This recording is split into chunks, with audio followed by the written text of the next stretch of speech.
sinusubukan nilang mag-ikot around the world. Dahil dati kasi yung strong point nila OFW. Yeah.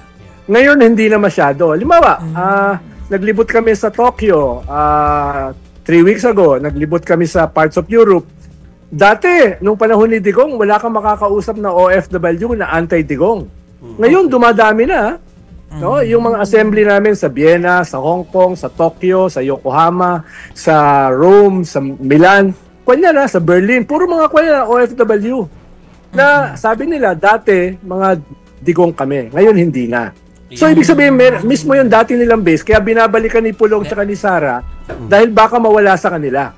So, kumbaga nanliligaw sila ngayon. Input ko lang na meron kasing meron nagko-cover din naman tayo ng OFW. Yes. May mga ayaw kasi magbigay ang hiningi daw kasi na suporta kailangan na doon din pati passport number at saka mga pangalan daw. So they don't wanna give that away. So it's an indication daw na meron talagang hindi ganun kalubos yung suporta dahil ayaw ibigay yung mga detalye na ganun.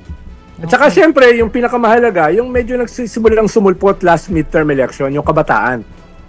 Yan yung parang kumpanya isang variable na hindi mo sigurado paano magdi-deliver sa 2028. At lalaki ng lalaki pa yung population na yan.